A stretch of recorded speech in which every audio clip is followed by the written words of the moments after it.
right, that was totally on me.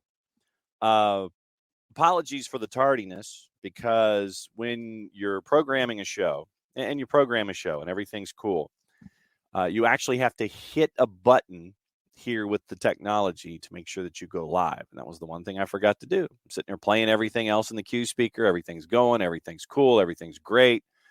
And I forgot to hit the go live button. So I was halfway into letting everybody know what's going on the day, and I was getting ready for the opening kickoff. And I noticed that something wasn't right. And that was because, once again, operator error. Operator error means that's why sometimes you just go on a rant, you keep going, and then you realize, oh, the rant didn't take. And that's because you forgot to hit the go live button. Good work by me this morning. Shows you how awake I am. And also shows you the size of the Mountain Dew that we have here. All right, so John here, you there. Thursday Power Hour. Thanks for dropping by. Apologies for not hitting the go live button and being 4 minutes late. I mean, literally, I was into the opening statement and everything. I was off and running, but the go live button hadn't been hit. So I wasn't live. I was just talking into basically this headset and having it bounce off of that monitor and come back in my face. So that's what I was up to this morning, and thought I was off and running, but now we officially are. Hi. It is a Thursday Power Hour, and we'll go over stuff that yeah, thanks, Nix. I know. Just, slight issue with actually hitting the go live button. It's just that slight thing about having to do live programming. You got to hit the go live button. So we'll get into all of the stuff that you need to keep an eye on today. We've got MLS postseason tonight. We've got El Tráfico, the postseason version. You've got Cincinnati and Philadelphia, which how do we phrase this? It is mirror images with each other. Yeah, and I know. I know. Next, basically, I was just an idiot. So that's basically what happened with the Power Hour. I was an idiot. Idiot start. Internal error. Was it error 404? User operator error. That's me. I'm like the poster child for it. We probably should put up a T-shirt at the store about operator error, and it'd be pointing in this direction. But very, very brave of the folks at Fox. The games tonight are both on FS1. Very brave of them to program two games 2 hours apart. And you look at start times, and we'll get into start times.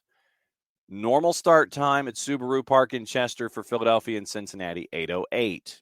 Okay, that's cool. That's fine. Now, El Tráfico slated for the Super Hyper Mega pregame show. So that's a 10:25 kick. So that's not bad in case something happens with the first game, and it may very well do that. So very, very brave to schedule games back-to-back, at least at 8 and 10. But when you click in and get the details, it's 8:08 and 10:25. Okay, that's a little better. So we'll get into Philadelphia, Cincinnati. We'll get into your thoughts on Philadelphia and Cincinnati. We'll get into El Tráfico, the post-game version, post-season version. We'll get into that and the juice boxes and all of your facts. And we'll get into the news in Major League Soccer. Some of the teams have already made their postseason announcements about players and chasing after contracts and things like that. We'll get into that this morning.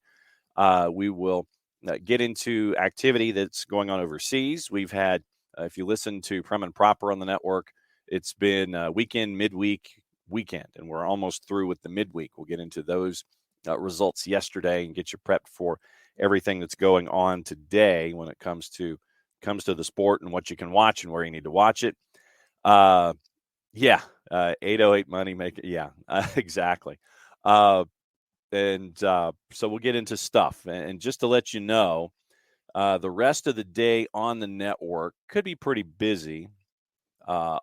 Not live, but coming up later this afternoon, we'll catch up with the other three coaches in USL League One's opening round of the playoffs. Chattanooga, Charlotte, Union Omaha. All three of those interviews. We caught up with Ian Cameron yesterday. If you missed that one with South Georgia Tormenta, that one's on the network. We'll catch up with the other three coaches today. Those will be posted later this afternoon, and we will double-check with our friend Nico Moreno from Soccer Bar, Pulso Sports, and see if Thursdays with Nico is late in the afternoon on a Thursday. We're going to try to shoot for live at 5 o'clock Eastern time, 2 o'clock his time, where he's on his third cup of coffee, or we'll see if Thursdays with Nico is on a Friday, but we'll let you know what's going on with that. And tomorrow on the show, 9:05 start, because we don't have a whole lot of games to talk about when it comes to postseason. We'll have the games tonight, plus the games that will be on the weekend. And 9:30, our visit from our friends from Beyond Goals Mentoring. 10 o'clock, looks like we're going to have Darren Van Tassel, the co-owner and president of South Georgia Tormenta, as they get ready for their first ever postseason match in USL League One. That one's at Tormenta Stadium on Saturday night as Charlotte comes to town. So we'll catch up with him about that. We've got some news in the lower divisions as well. A couple of cities in USL, both in Championship and League One, have news. But first, we'll start with our friends at Opening Kickoff. Once again, brought to us by our friends at Kickoff Coffee, kickoffcoffeeco.com. And there's your QR code for those of you watching live on Twitch.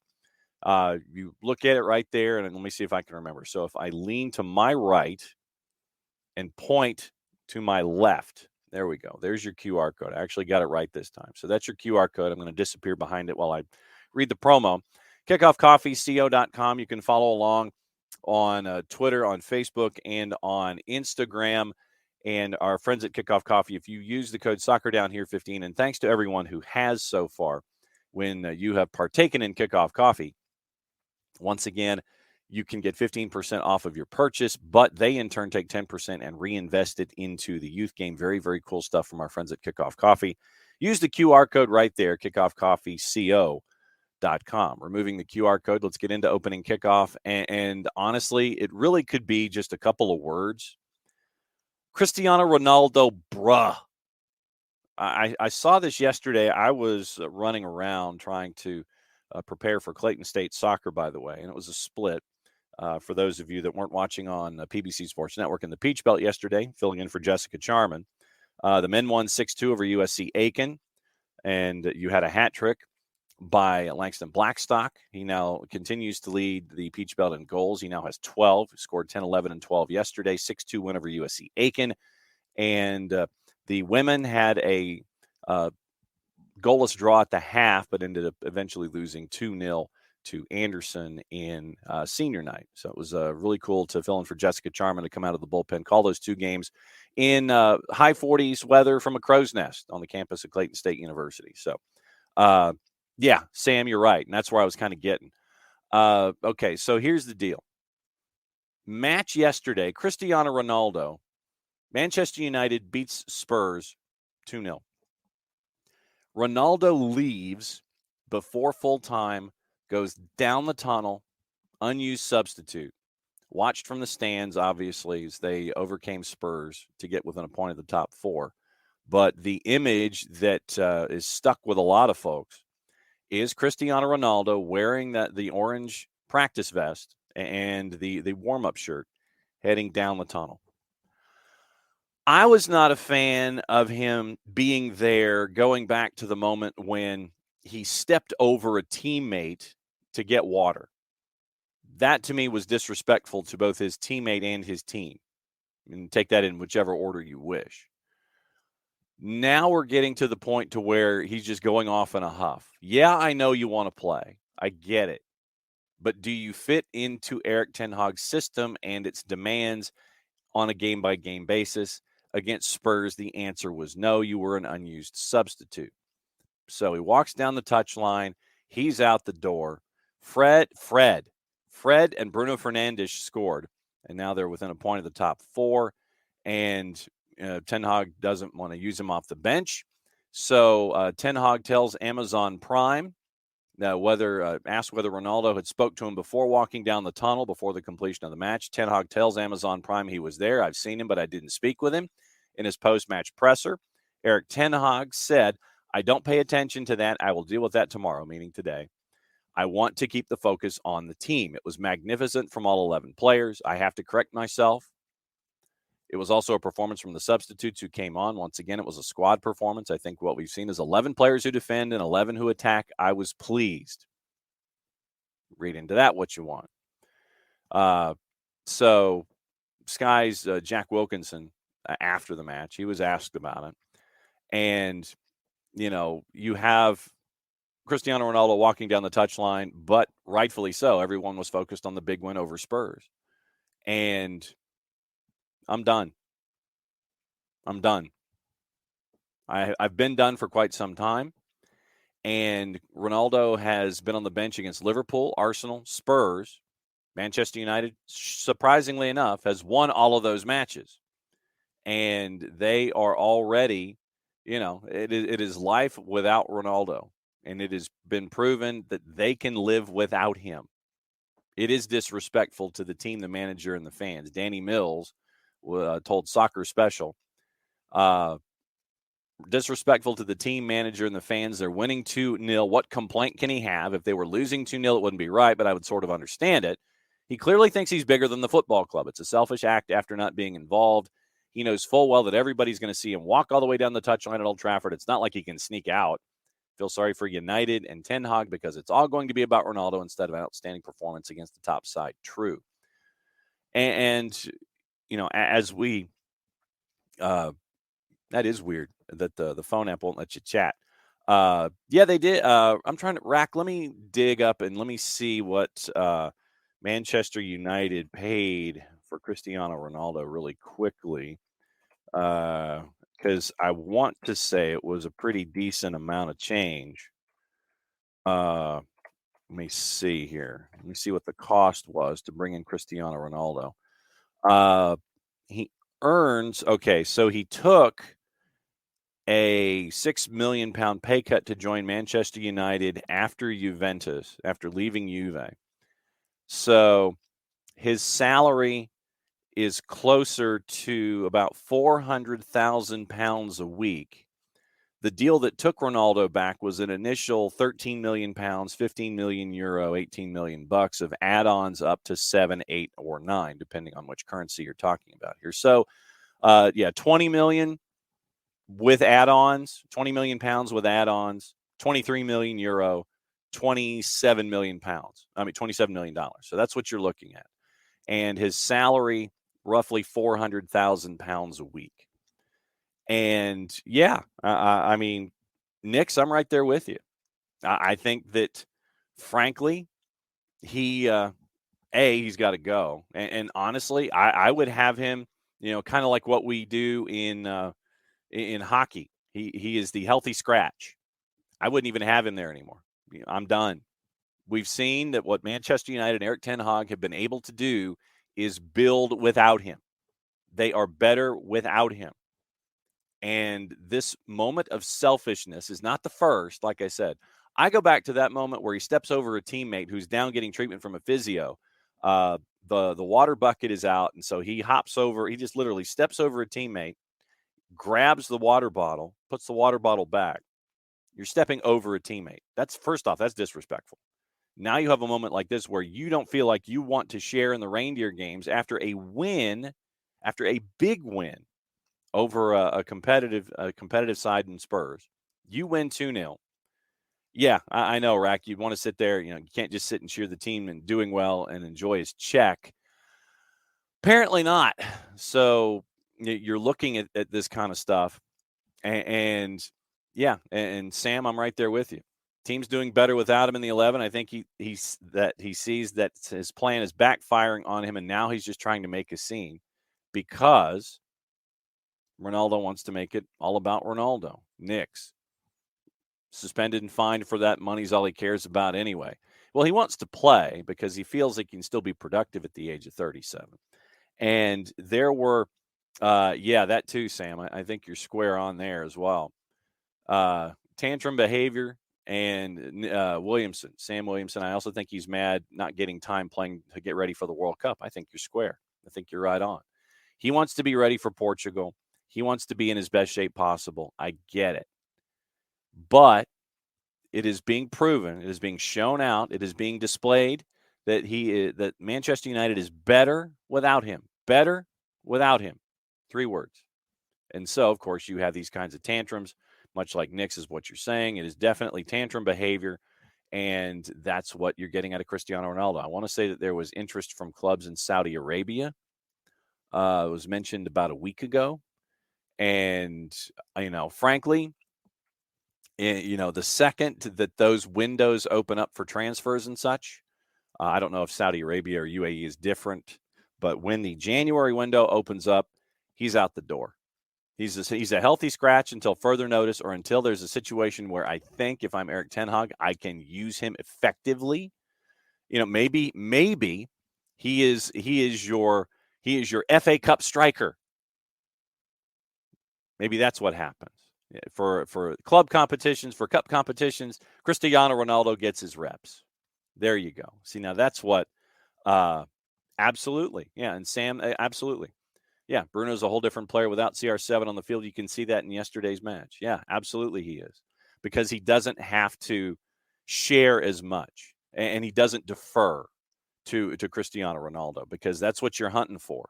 It's like, okay, so he's the alpha, meaning Cristiano Ronaldo. So therefore, even if you should be the alpha, meaning Bruno, you want to defer in that case because of 700 goals, so on and so forth. But the team is better. The team is so much better without him on the field. So much better with him off the field. All of the guys don't defer. You can see the imagination. I mean, Fred scored yesterday. Fred. Full disclosure, I enjoyed Fred with what he was able to do at Shakhtar Donetsk before he got the big payday to move over to Manchester United. I thought he was integral for a team that was a pain to everybody's backside in Champions League when he was spending time at Shakhtar Donetsk. And it was just trying to find the right way to have him contribute, and it hadn't happened. And so Fred scores yesterday even. Fred. And jokingly, there are some folks who cover Manchester United, they sit there and say, they call him McFred because of McTominay. It's like McTominay and McFred. They paired those two together when it comes to jokingly talking about the ineffectiveness of Manchester United. Yeah, Rack, there you go. But get that it's hard for the best of the best to see they're hitting the end of their careers, but yeesh. Yes, exactly right. So, so Rack right there. Get that it's hard for the best of the best to see they're hitting the end of their careers, but yeesh. And sometimes pride taketh a fall. And I think that, honestly, he's a healthy scratch, or he's your cup striker. Your cup striker. Absolutely. And once again, it's great that you guys are having the conversation amongst yourselves, which is what I always enjoy at the Twitch pitch.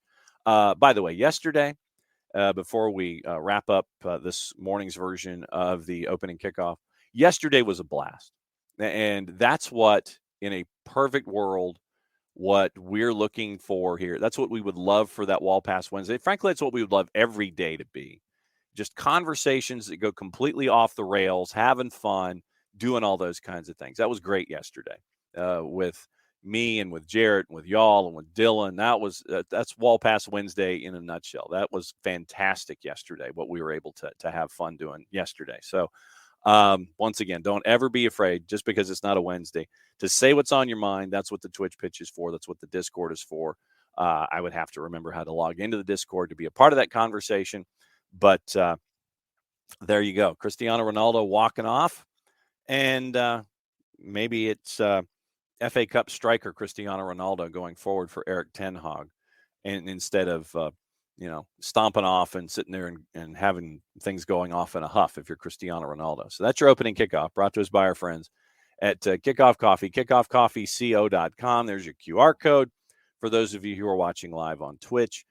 And as we go, once again, use that QR code to log into Kickoff Coffee. Kickoff Coffee CO. You can follow them on Twitter, Facebook, and Instagram. And don't forget, when you purchase Kickoff Coffee, use the code SoccerDownHere15, and you get 15% off of your purchase. They, in turn, take 10% and reinvest it into the youth game. So go to Kickoff Coffee, kickoffcoffeeco.com. All right. Hang on just a second. It's amazing what happens when you don't take a drink before the show starts either. All right, we've got action tonight, Major League Soccer. And after what happened in the midweek with what we saw in the Premier League, a couple of quick notes on the Premier League before we go. We've got two matches today, Fulham, Aston Villa, and Leicester and Leeds. I know that Nick's probably has his hands over his ears for any discussion about Leicester right now. Hurting and a half. We'll get into the standings when we get into juice boxes. Steven Gerrard says he's up for the fight for the pressure. He still believes in Coutinho. Mick Beal turned down the approach from Wolves when it looked like Beal was going to resign yesterday from QPR to take the position at Wolves. So Wolves is still looking for a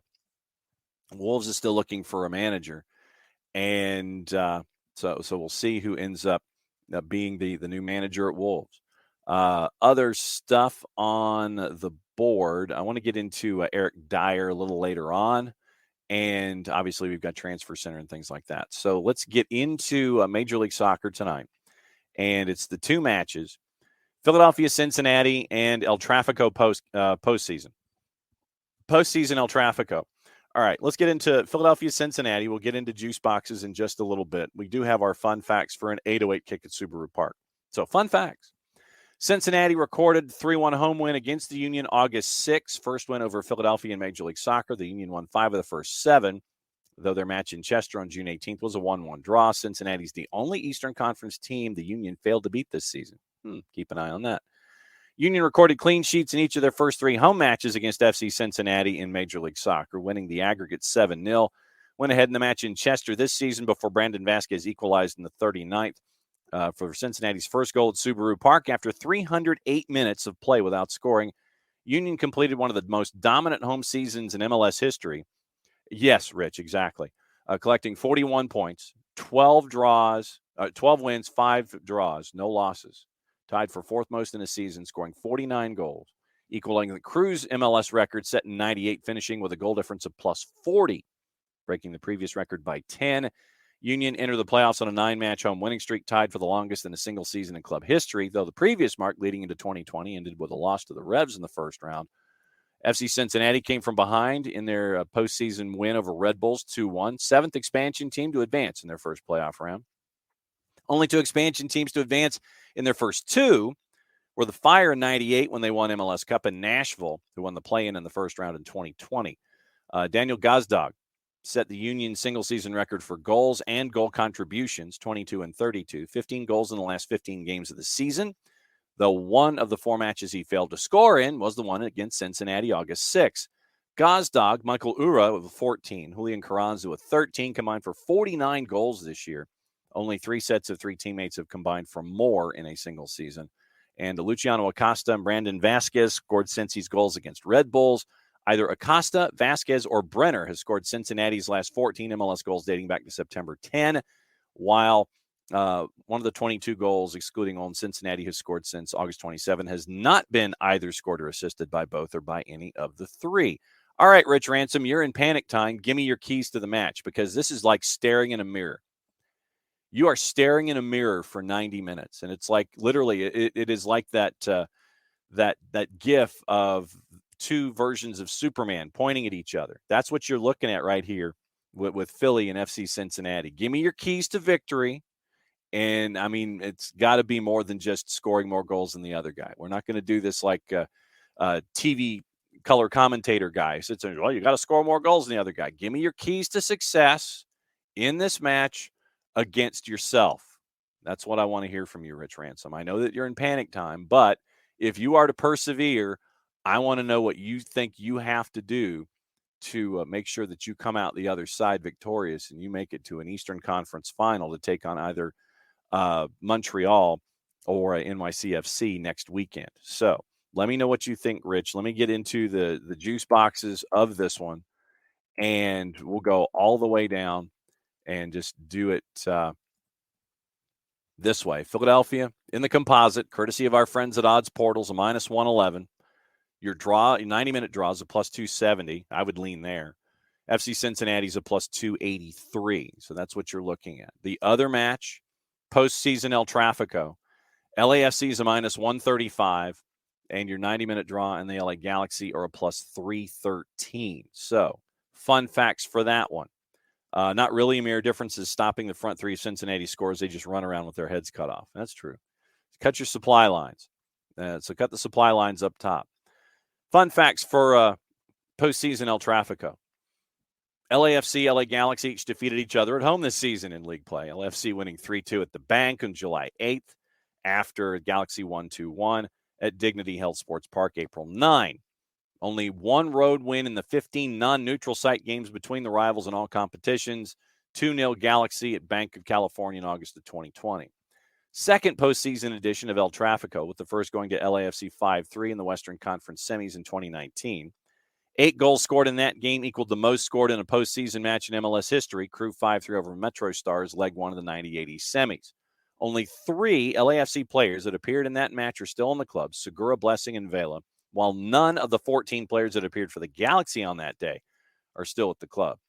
After a 7-match win streak in July and August, LAFC collected just 10 points, winning 3, drawing 1, losing 5 in their final 9 games of the season, as 17 teams took more points than the Supporters' Shield winners from mid-August through the end of the year.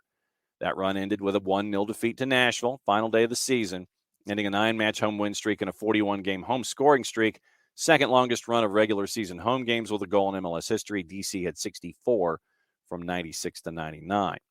Galaxy's 1-0 win over Nashville in the first round on Saturday continued their great home postseason, as they've won 27 of their last 31 home playoff games dating back to 1999. Road has been less friendly to LA, as they've managed just 1 win in their last 8 away playoff matches, losing 6 dating back to the 2012 Western Conference Final. No player has scored more goals against a single opponent than Carlos Vela against the Galaxy, 10. Rui Diaz versus Portland is the other. Since LAFC joined MLS in 2018, Vela's yet to score in the 3 matches against the Galaxy in all competitions in 2022, after failing to find the net just once in his first 8 El Tráficos. Vela's managed 1 shot on target in the 3 games in 2022. And then Julian Araujo headed the Galaxy's winning goal against Nashville, first MLS goal since October 2020. First also since the Galaxy's first headed goal since Raveloson scored with his head, July 8th. Version of El Tráfico, as none of the Galaxy's previous 32 league goals were headers. In fact, 2 of the Galaxy's 3 regular season headed goals came as LAFC's Chicharito also scored on a header back on April 9. So that's your fun facts for postseason El Tráfico. Your composite, LAFC's a minus 137, your draw once again, and the Galaxy are basically a plus 316 or 17. Rich, I'm right there with you. If the Union score first, they get the confidence to keep the lead. It'll be a tight one. That's why I sit there and say, yeah, it will be. I think that 90-minute draw is where I would go in that one. Should be an interesting game to see. If neither team wants to possess the ball, will it just sit there at the center spot? OG, what's the I think it was a Simpsons gif, was it? Where you just the Simpsons gif where they're just kind of kicking stuff back and forth. It's just, like that. So that might be an interesting part of this. I don't want it. No, you take it. No, you take it. I don't want it. So, but no, Rich, to your point, I think that if you score first, I think that you'll be confident. But I think that the tape against Nashville is out. If you're looking at that, I also think that you're going to look at the match against Charlotte and see what happened there. So I think that there are tapes that you can sit there and take your ideas from when it comes to those 2 matches. But I think Rich, you're spot on. I think that if you cut off and saying this against the Philadelphia team, if the Philadelphia team cuts off the head of the snake, then I think you'll be fine. But if Cincinnati feels emboldened early on and they get that first goal, then, it could be a very ugly remainder of the match. I legitimately thought once RSL scored and then they scored again, I thought that Pablo Mastroeni was going to tip the bus over, set it on fire, and walk away. But then Austin came back and scored 2, and then they got to PKs, and Brad Stuver was ridiculous. Stuver has now saved 6 of his last 16 penalty kick attempts, which is just absolutely ridiculous, and that's what you're getting into with that. But so that's your rundown of Union and Cincy, LAFC, LA Galaxy. So we'll have that to look into tomorrow on the show. We'll do that once again, 9:05, and we'll catch up with what you guys thought about this particular match and what you think about the final 6 as we get ready for activity on the 23rd on your Sunday. CF Montreal, NYC, Austin FC, and Dallas. And that's a wide berth, a 1 o'clock and an 8 o'clock. So it's not back to back. You're really going to have to pay attention to those. So we'll see what is going on with that. A couple of other things looking around the world, some lower division stuff. let me get into that before we move overseas. Rich, everyone brings up the losses against Charlotte, Atlanta, Cincy late in the season. Those were on the road. Union at home is a different animal. That's true. That is absolutely true. And I was just looking at it philosophically. I'm not necessarily looking at road versus home. I'm looking at what those teams did in those instances. So we will see. But no, you are absolutely 100% correct that those were all on the road. Yeah, the goalless draw with Atlanta, the big loss to Charlotte, they were all on the road.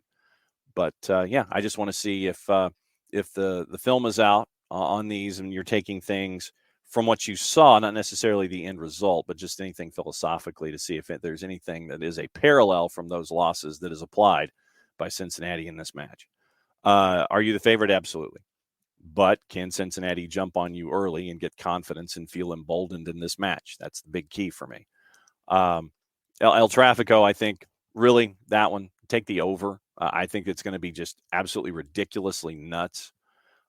Just looking at, once again, Juicebox's 4-year over-unders, it starts to shake at plus 3.5 to the plus side at a plus 127. I could see it 4 is a plus 228. I could see it at least 3.5. So when it gets to 3.5, that's when I would jump on it for your postseason El Trafico. Let's see. All right, lower division stuff. That's what I wanted to get into. Yes, and also where Bedoya doesn't play that much, you do need that veteran presence, and he's that extra little bit of sandpaper that you have for your veteran presence in a postseason. And I watched the Flyers game last night. Big win over Tampa Bay, over the Lightning on national television. So who are these Flyers and what are they doing winning, considering what happened last year? Is John Tortorella the man? That's the big question. So Nick's guesses he's a Cincy and Galaxy fan today. And Nick, you're probably not alone. You're not alone. I would guarantee that you're not. Also, let's see. Lower division stuff before we get into gossip, rumor, and innuendo and everything else going on the planet and what to watch and where to watch it. Lower division stuff in USL League One. We mentioned that we're catching up with all of the coaches in the opening round and posting that to the network. FC Tucson has an ownership change that includes the current coach, John Perlman. He and his group are buying FC Tucson, and they are moving it down to USL League 2. They're keeping some of the other elements attached, the academy and the women's side and those kinds of things. They're keeping all of that stuff active, but they're dropping from League 1 to League 2 so they can perhaps work their way back up to League 1 at some point. But John Perlman, the head coach, got together an ownership group and bought FC Tucson, and they're moving down to USL League 2. Oh, that's right. Flyers lost to the Panthers last night. Sorry, my bad. Season over. I was sorry. I was looking at who was it that was playing Tampa last night that was the early game.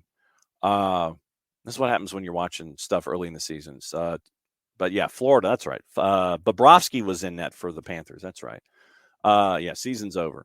But yeah, your season's over. You lost to the top cop on the beat. But looking at what we saw, the other lower division stuff, Milwaukee is being added to the USL Championship in 2025. So we're adding Milwaukee, adding another great market. For those of you that might remember the indoor soccer with the Wave and Keith Tozer, once he left Atlanta, went to Milwaukee, was part and parcel to everything up there. So add Milwaukee to the mix by 2025 for USL Championship. So yet another big market for USL Championship, and it's a good soccer market too. So we'll see what they have in mind as they continue to build by 2025. Yeah, Rich, as the Kings fan on this show, we're young. I don't know, and we got off to a decent start, so we'll see what happens. But yeah, I'm the Kings fan here on the network, so we'll see what happens with my Kings as we continue to gain experience with a lot of young guys out in the Western Conference. Also on the board, let me get into your gossip, rumor, and your innuendo and everything that is sliding with all of your players. Chelsea looking at signing a striker, looking at Victor Osimhen becoming the favorite as they consider multiple options. Borussia Dortmund midfielder Jude Bellingham emerged as another top transfer target for Chelsea. Everybody's chasing after Jude Bellingham, at least you should. And West Ham midfielder Declan Rice is also admired by some on the Blues board. Arsenal could rival Barcelona and Real Madrid in the race to sign 16-year-old Palmeiras striker Endrick, who has been called the next Pele. So is he the one who's been giving Palmeiras any kind of offense whatsoever? Because most of the time when you watch Palmeiras, it's pretty painful. So hopefully Endrick has been giving them offense. Manchester United's Erik ten Hag delaying contract decisions on both David De Gea and Marcus Rashford. More news on Cody Gakpo at PSV Eindhoven. Says the move to Manchester United fell through in the summer with Leeds and Southampton also interested before he decided to stay. Barcelona monitoring Man U Portuguese defender Diogo Dalot, whose contract runs out next summer but has an option to be extended a year. The release clause that Wolves would have had to pay for Michael Beale, it would have been about £1 million. Beale didn't want to go, so there's your update there. Wolves, Ruben Neves has been offered to Barcelona, according to Mundo Deportivo. Winger Adama Traore says he hopes to one day return to play in his native Spain. I'm noticing all of these outbounds from Wolves right now. That's dangerous. England manager Gareth Southgate will monitor the form of Joe Gomez before he names his World Cup squad in November. Michael Carrick set to be appointed Middlesbrough manager after agreeing to personal terms. Crystal Palace boss Patrick Vieira says they're in talks to extend Wilfried Zaha, among links with Arsenal and Chelsea, with his current deal set to expire next year. This seems like we always have this drama with Wilfried Zaha. Zaha wants to continue to go other places, and in the end, he ends up signing with Crystal Palace, so we'll see. Keen on a summer switch to Liverpool, with a host of other clubs likely to court his signature, according to our friends at TalkSport. Manchester United Director of Football John Murtaugh dampened any hopes of a January transfer spree by insisting they're looking toward next summer's window, according to the Telegraph. Maybe they should just look at one particular player going outbound, but that's just me. Erik ten Hag will push to sign Frenkie de Jong again in January. The 25-year-old could wait until the summer before leaving, with Chelsea and Bayern Munich make an offer. Once again, Graham Potter yet to make a decision on the future of Dennis Zakaria, who's on loan from Juve. Zakaria thought he was going to get more playing time. He has not. Everton showing interest in Jonathan David. Tottenham could get £26 million for French midfielder Tanguy Ndombele if Napoli decides to make his loan move permanent. And we talked yesterday about the Super League and its possibilities coming back within the next couple of years. So, it's an inevitability, but the biggest thing is with the Super League, that if you do it out in the open as opposed to doing it behind the scenes, might be a better chance of actually getting things done in the reality. So we'll see. We'll see what happens there, but it ain't looking good. And so we'll see what we'll see what continues there. But if you do it out in the open, trust me, it's a lot better than doing it behind closed doors. So that's your gossip, rumor, and innuendo this morning when it comes to everything on the world. Let's get into all of the transfer news. And once again, we're still kind of sprinting toward January. And remember, January is only 10 weeks away. We'll keep an eye on it. So Evening Standard once again reinforces all of the notions that we talked about with Jude Bellingham and Declan Rice. Todd Bowley understood to be a big fan of Bellingham, and he tends to on remaining involved in the club's transfer business after completing several appointments in the recruiting department. We mentioned that Steven Gerrard has said nothing but support, and that's what he says, from owners and chairman after a difficult start to the season. 2 wins in their opening 10 games. Some supporters are calling for Gerrard to be replaced after as less than a year in charge at Villa Park. Fulham on Thursday. We'll get into the juice boxes there. Brentford on Sunday. Potential replacements being mooted. Fan pressure increasing. Gerrard says his talks with Johan Lange, Villa sporting director, Christian Perslow, the chief executive, and the ownerships have been positive. Everyone's on the same page, so we'll see about that. You look at Neymar wanted a Chelsea loan, believe it or not. So Neymar wanted a Chelsea loan. So we'll get into that here in just a second. Reportedly ready to accept a loan to Chelsea in the summer. Newcastle were the only clubs to meet PSG's demands. Neymar appeared to be on his way out of the League One side after Kylian Mbappe is believed to have requested that he be sold. So we'll keep an eye on that. We mentioned Cody Gakpo. Mikel Arteta has stressed the importance of Arsenal topping their Europa League group and getting a bye to the last 16 of the competition. And David Moyes, Daily Mail, insists that Declan Rice has recaptured the form that made him an England linchpin, but left Anfield cursing the point that got away. So we'll keep an eye on that. Daily Mirror, Julian Nagelsmann, Bayern boss, publicly praised Jude Bellingham, who's been a long-term transfer target for Liverpool. Xavi has reportedly made Manchester United's Diogo Dalot his priority transfer target. Teddy Sheringham has told Eric Ten Hag to break the bank for Harry Kane because they failed to sign a suitable replacement for Cristiano Ronaldo in the summer. Daily Star, Saudi Arabia, Egypt, and Greece set to proceed with a daring bid to host the 2030 FIFA World Cup, which would see 48 teams take place. And then go ahead in the winter. My answer to that would be no, considering what we've seen from Qatar, where apparently they're cool for qualifiers in the summer, 90 degrees matching humidity, but they still wanted to have the World Cup this time of year. Nope.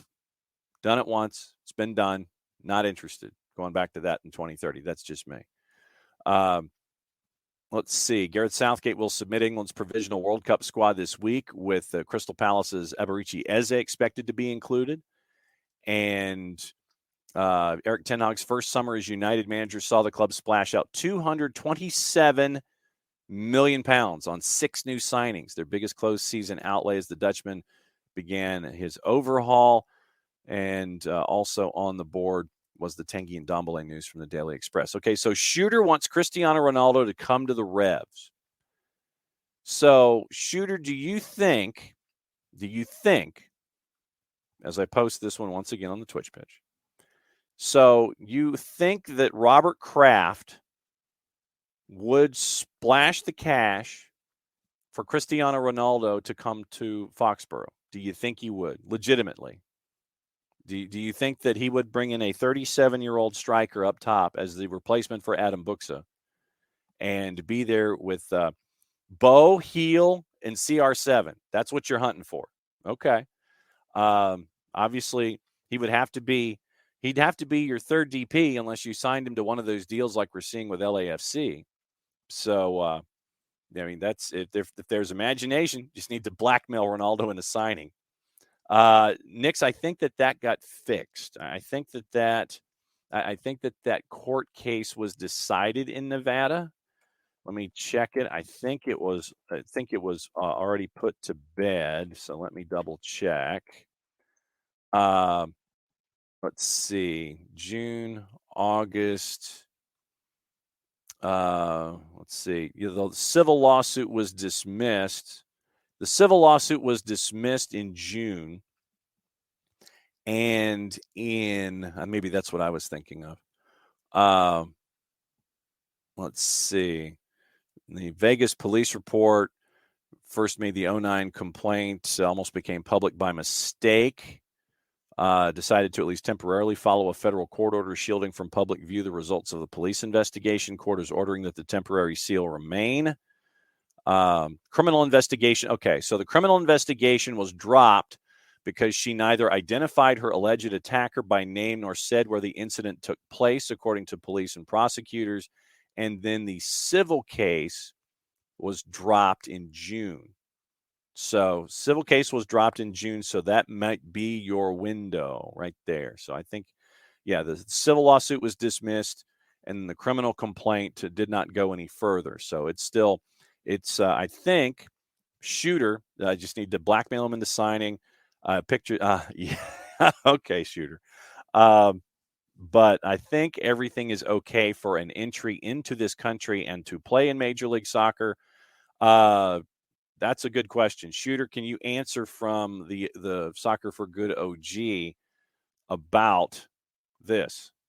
Is there a significant Portuguese community in the Boston area? So let's see if we can.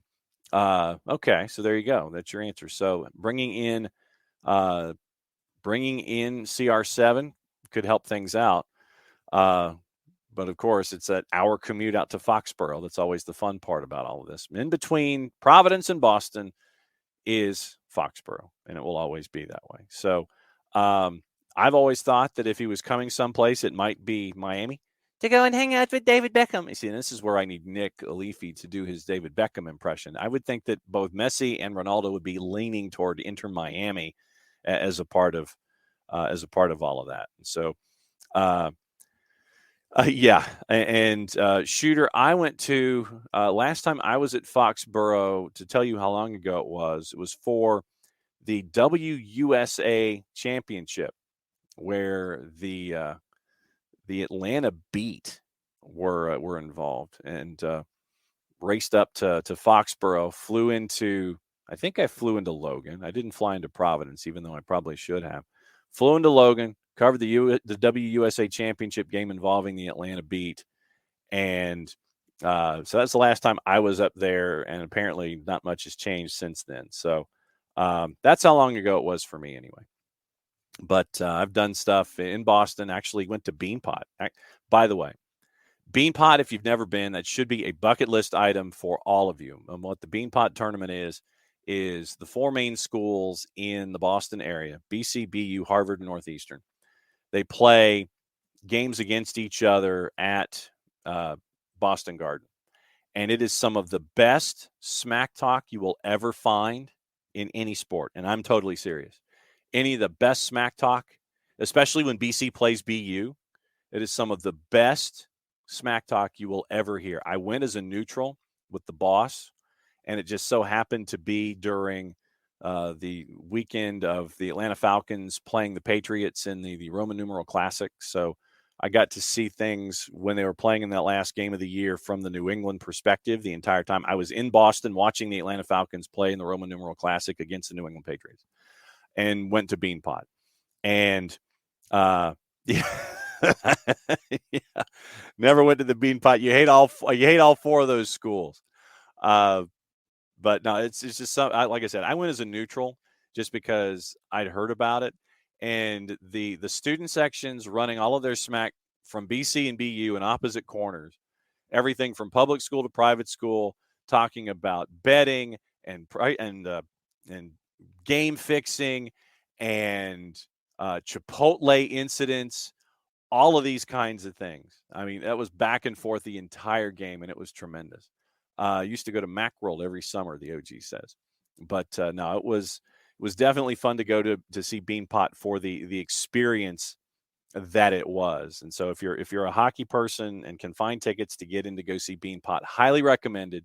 Tremendous college hockey and an even more tremendous college experience. So that was very, very cool stuff that we got to see when we went up there to see Atlanta United. To see the Atlanta Falcons lose in the Super Bowl from the perspective of Boston and New England fans. So it was very, very, very, very wild to catch that perspective of things. And so it was very, very cool to see. But so Shooter wants. Bottom line is that Shooter wants Cristiano Ronaldo to come and be his third DP for the New England Revolution in the attempts to turn everything around so Bruce Arena can leave on the highest note humanly possible. So that is high thought. That is definitely a high thought there.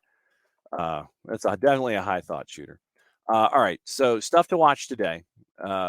We always like to wrap on this. And remember that programming is always subject to change, but there is a lot out there today. So let's get into it real quick. We'll get into juice boxes, and then reminder at noon on the GPB Sports Facebook page. It is Hannah Gooden and myself for Countdown to Kickoff, and then you've got Recruiting 2022, which will be later this afternoon, taped, and it will be on at 7 o'clock tomorrow night to lead off all of your programming for GPB Sports, getting ready for high school football and Football Fridays, where it is Carrollton and Westlake from Westlake. It is two big teams in 7A chasing after a region title, and this one probably decides the 1 and the 2 in that region. But all of that programming starts today. We'll catch up with the other coaches from the USL League One opening round of the playoffs, and that'll be posted to the network. And Nico Moreno's Thursdays with Nico, we'll find out if it's live this afternoon or if it's Thursdays with Nico live on a Friday. But programming. All right, here's your program. Here's your programming grid for today. Yeah. And Shooter's on fire once again with a lemonize. I don't know if you can use a lemonize on a television. You don't want to harm the the face of the actual monitor shooter. I don't know about that. We'll have to ask our friends at Eliminize if it's safe to spray on a TV monitor.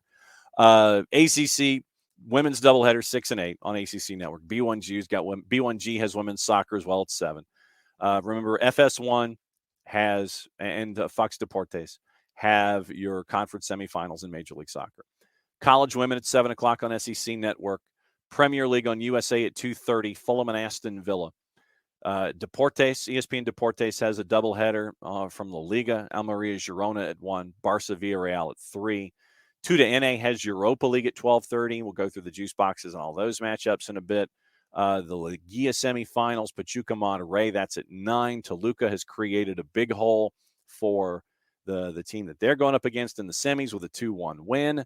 Run the table, go up against Toluca.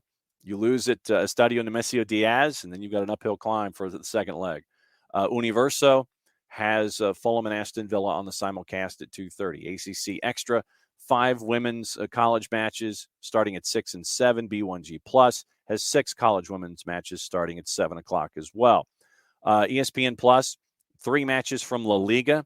Almeria Girona, Osasuna Espanyol, Barcelona Villarreal, 12:50, 1:55, and 2:55. A lot of college action on the women's side starting at 4, going all the way through 10 o'clock. Flow FC has their Big East action that starts at 2. Paramount Plus has Coppa Italia. And going on right now, it's Cremonese and Modena. Sampdoria Ascoli's at noon. Bologna Cagliari's at 3. They've got Europa League at 1 o'clock and the Brasileiro at 7 with Sao Paulo and Coritiba. Peacock has Leicester and Leeds. So, Nix, if that's where you're looking to go, then that's where you'll have to find it for Leicester and Leeds. SEC Network Plus, 6 college women's matches starting at 6. 2 to NA has Europa League and the Liguilla semis. VIX Plus has Arsenal. YouTube for DAZN has the 4 matches in the UEFA Women's Champions League. Doubleheader at 12:45. Vlasnia, Real Madrid, Wolfsburg, and St. Pölten. And the 3 o'clockers, PSG, Chelsea, Roma, and Slavia Prague. Now, getting into juice boxes and matchups across the board. We already talked about what's going on. Next, Leicester till you die, which will be very soon at this rate. Yeah. I think Brendan Rodgers should have been gone a while ago. I just don't know if Top and the family have enough money to invest and bring in a high-powered manager that would want to come in and be in charge of right now a team that is in some serious trouble. All right, so had a lot of stuff in the southern part of the hemispheres. They've already started going right now once again. As always, this time of day, it's Middle East, North Africa, Eastern Europe, lower divisions in Europe working their way through, and that's going to be the case through the morning. And Champions League, Real Madrid, big favorite at a minus 5,000. Wolfsburg is a minus 5,000 at home. Europa League, Arsenal and PSV is your one match. It starts at 3. Arsenal, big favorite at the Emirates at a minus 172. You've got all the other European leagues that are working their way through. Fulham and Aston Villa. Villa is a road favorite at a plus 138. Your draws a plus 241. Fulham is a plus 210. Champions League at 3 o'clock. You're looking at PSG, a plus 125 against Chelsea, who's a plus 179. Roma's a big favorite against Slavia Prague. Mentioned Copa Libertadores Saturday morning, big favorite against Lara. America de Cali, a favorite against Alianza Lima. Getting into Libertadores at 6:15. Palmeiras, a big favorite against Universidad de Chile. And Libertad de Empeño and Independiente de Valle. Juice Boxers threw a blanket over that one. 144 to 145 on both sides, and your draws a plus 265. In the composite, the Union are a minus 111. FC Cincinnati a plus 279. Your draws a plus 271. And working your way through LAFC and the Galaxy. LAFC is a minus 137. The Galaxy are a plus 317. And your 90-minute draw is pretty much the same. Pachuca and Monterrey. Pachuca is a plus 104. Your 90-minute draw is a plus 227. And Monterrey is a plus 275. Looking at the results to remind you, Club America in the standings, they were at the top of it all. Toluca at a plus 434 got the win last night by the score of 2-1. So they are a bit up in the semifinals, Monterrey Pachuca being the other one. So in the Apertura, remember, Club America in the 17 matches, won 12, drew 2, lost only 3 of the 17.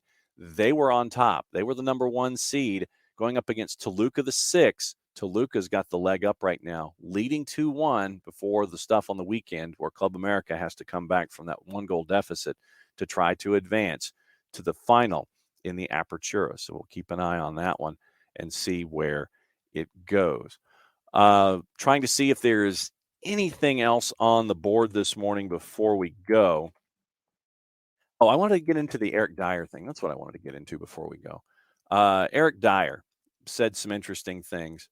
The cost of living impact and the cost of living crisis, specifically this was England, but I think that it's stuff that we can see across the board. Dyer is an ambassador for the charity Sport Ed, and he visited the Rap Aid Youth Football Club in North London. He said it was inspirational, but it was also sobering. Founder of Rap Aid, Tim Aleshe, told Sky he can't go to sleep. He's wriggling in bed thinking, how are we going to pay for this? And so Dyer says he's extremely concerned about the cost of living crisis's impact on grassroots sports, with more than 2/3 of community groups expecting kids to be prevented from participating in activities over the next 6 months.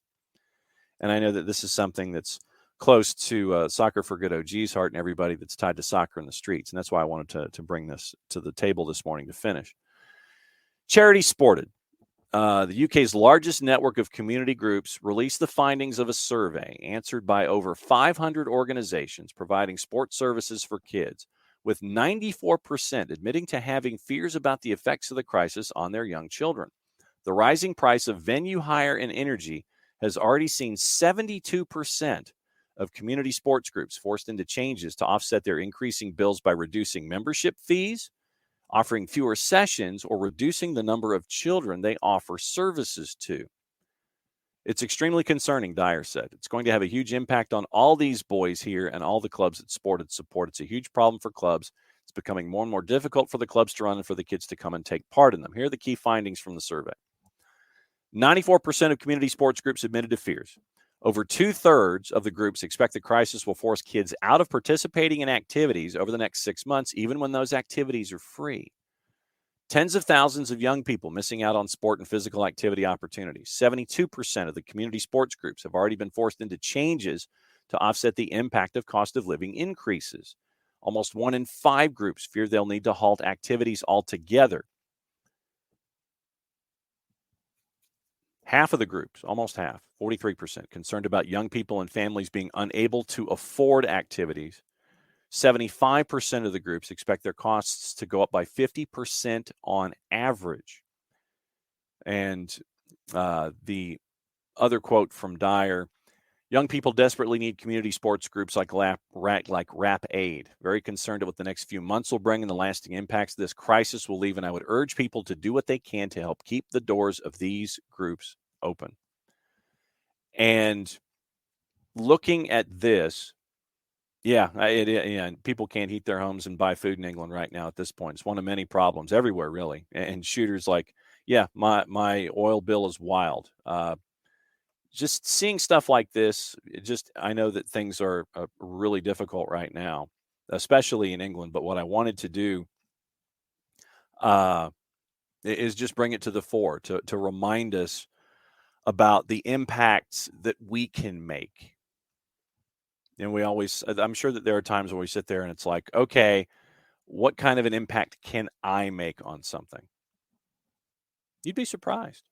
You really would be surprised. And Rich will wrap up with what you posted there off of The Athletic. But you'd be surprised the impact that one person can make. Because if that one person makes that impact, it rubs off on others. And it continues and it snowballs and it works its way and it continues and continues and continues. And that way, the impact of one person isn't just the impact of one person. It ends up being the impact of a lot of folks. And I think that right now, it's key to keep an eye on each other and be the best that we can for one another. And you never know when your impact can help the most and who it can help the most.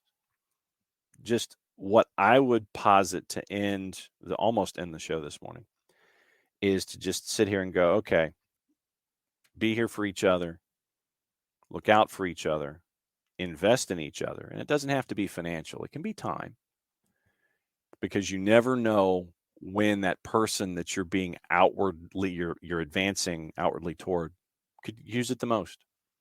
So just, keep an eye on each other. Keep an eye on things like we brought to the table this morning with Eric Dyer. But once again, you never know when you can rub off on somebody, and you never know the impact that you can have.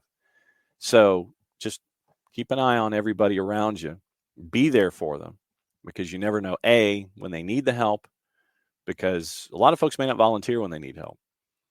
Being there for each other in these kinds of situations is just as important. But the biggest thing is be there for each other always. Don't just be there like when you want to hop into something, because you never know when that impact that you make really does help that individual out. So that's the last big statement from me this morning. And before we go, Rich brought to the table something from The Athletic. Jack Grealish criticized Athletic UK. Jack Grealish criticized Riyad Mahrez's performance against Aston Villa back in May, declaring that he played like Almiron. Little did he know that he had inadvertently provoked a positive reaction from the Paraguayan. So what is it really like to play like Almiron? 3 times the minutes played, 4 more goals, 1 more shot per 90 minutes, and almost twice the number of goals on average per 90 minutes. So there you go. Every passing game, the job becomes more and more of a compliment. Miguel Almiron is rightly the toast of St. James Park. And there's an article at The Athletic from Chris D.H. Waugh on Twitter, W-A-U-G-H, the Newcastle correspondent for The Athletic UK. So there is a story about Miggy at The Athletic UK. So that is your reading assignment, should you choose to accept it here today. That's the Power Hour. And once again, guys, thanks for hanging out for a Power Hour. And we'll be back at it tomorrow, 9:05. And it will be normal at 9:05. We'll look at what happened tonight in the 2 playoff games in Major League Soccer. We'll get you ready for the weekend. And yes, absolutely. Yeah, and that's bad, Nix, with Bello's team getting relegated again if it continues this way. So 9:30 tomorrow, our friends from Beyond Goals. 10 o'clock looks like Darren Van Tassel from South Georgia Tormenta will join us. We'll get you ready for the weekend and everything else that is attached to it. Keep an eye out on the network for all the other programming we have with USL League One. And Rich, we will definitely be keeping an eye. And who was it that said that they would wear Shooter says you'd wear a Cincinnati jersey if they win. So that's what Shooter is looking for here. Shooter and Rich Ransom going at each other in the Twitch pitch, as they always do. So if Cincinnati wins, Shooter's going to be getting an FC Cincinnati shirt. We need video proof of this. We need a picture. We need a still. We need evidence of this when it does, in fact, happen. Yes. Buy a Cincy kit. Send you the picture. If they win, screw the Union. So on that note, folks, that's another Power Hour. Thanks for hanging out with us here at SDH. We'll be back at it again tomorrow and continue the conversations as we always do here on the Twitch pitch and on the Discord. So for all of us here at SDH, mucho platial, and since it's the end of the show, that means I get to do this. See you tomorrow.